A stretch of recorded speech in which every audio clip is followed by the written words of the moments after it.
I'm personally someone who believes that no matter what the mistakes you've made, within reason, people can be forgiven. People can move on and change into a better person, from that ugly little caterpillar into a beautiful butterfly. And apparently butterflies only live like 1 to 2 days before they croak. So, you know, take it while you can. Also, I do want to say we have brand new merch. We've got the Camp Pyro tee and also a cap as well, exclusive to the online store. Not many left. Once they're gone, they're gone. And they look kind of epic. I wanted to talk today about the situation with an online creator called Lily Gaddis. And I believe there's a lot of creators out there that have said things in the past that they massively regret. I mean, me, for example, you know, there's like pyrocynical N-word compilations floating around online that I said like the best part of 10 years ago. Stuff like that is embarrassing. And I've said this multiple times. Like, you can tell I was someone that basically never left the house. Got a lot of comments.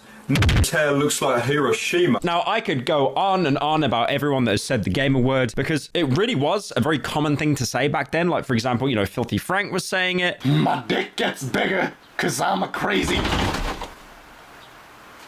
PewDiePie said it in the bridge incident.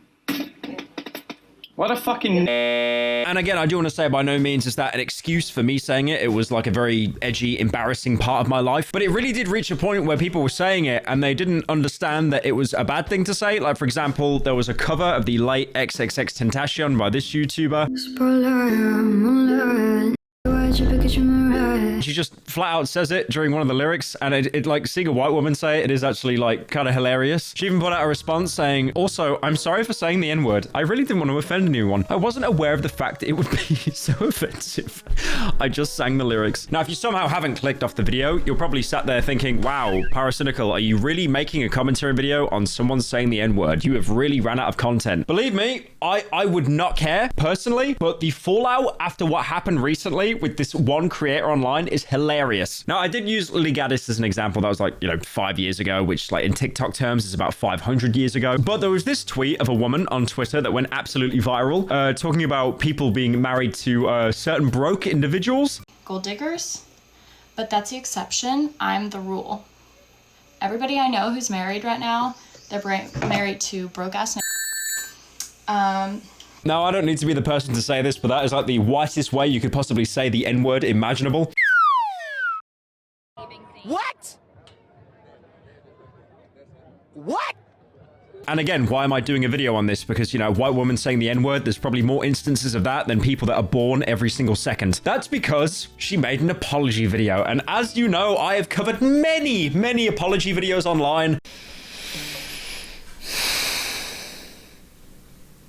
The toxic gossip train. My team has strongly advised me to not say what I want to say. I recently realized I only want to talk about the facts. I used to message my fans in a creepy way, so let's go on the toxic gossip train. You know, my career, I've made a lot of mistakes and I've made a lot of, you know, bad decisions. I'm a clout fiend. I love the numbers. Man, I faked my death, bro. Good times. And I wanted to say this was an eye-opener for me in my eyes. I'm gonna go on the right path as a person and become a better man. I'm not gonna lie, I was confident this collab would get views. Continue it like that. That was really... I've spoken with Jones.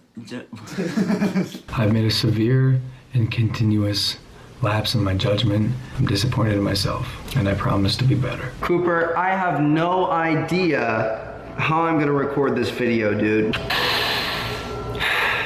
All right, guys. You guys seriously mean the world to me. Chris, I apologize to you. I promise you, I love Chris. I made a mistake. I'm sorry, babe. And 9 times out of 10, with most e-celebs, when they do an apology video, they somehow fumble it and make it all about themselves and make the situation a billion times worse. Now, her entire cope with the apology is she lives in America. And in America, there are amendments, including the First Amendment, which is freedom of speech. Now, I'll be honest, trying to find an actual full re-upload of her apology video, her statement, has been harder than trying to argue that Stinky Pete from Toy Story 2 is a good character, because TikTok basically banned her account straight away and scrubbed everything from her online. And even though this is technically an apology video, she does come out and basically just say that she doesn't care, which is like, I think the worst thing you could say in an apology statement. So a recent video of mine seems to have upset members of a certain community, and all the backlash just really made me, you know, just really do a deep dive, like do a soul search. And after all that,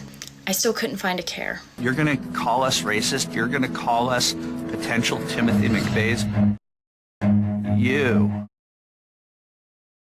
And guess what, guys? Can you guess what happens next when someone does something bad online? Every single person on the internet descends on them with a bone to pick. So Lily was someone who ran an account that was basically talking about, you know, like traditional wife duties. And then people immediately found the company she worked with and then shared with the people who owned said company what she'd been saying online. Now, she worked for a company called, I don't know how to pronounce that. Like, I'm not doing a bit. I genuinely do not know how to pronounce this word. I'm just going to show it on screen. Raffiaticate. That's like Welsh or something, man. Like, that is a nonsense word. But the joke about this situation and why it's so funny is because it was a company that worked to support the elderly. And now you're probably thinking, okay, she said the gamer word. Like, what's that got to do with the elderly? But then if you look at their slogan revolves around compassionate care, both on their Instagram and on the front page of their website, which then led the company to basically come out and do an entire statement on her. We at Rofe of the Carolinas want to address a recent incident that had caused concern and upset among our stakeholders. Notice how they're not talking about like employees or like the well-being of people. They're saying stakeholders, like, oh no,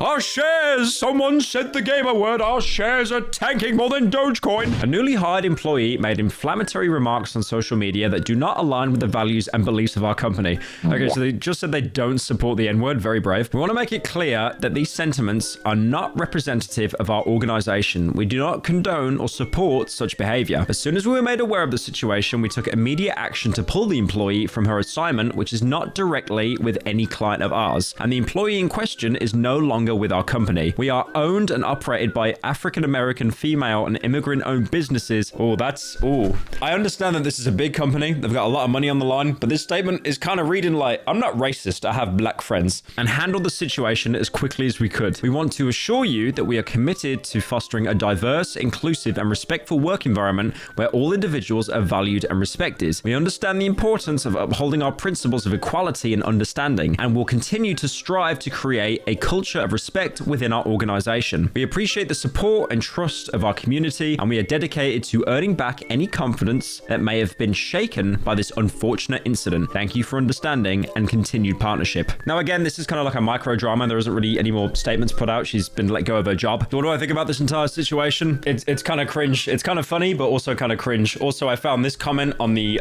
Moonlight video that I talked about at the start, just to make this story full circle.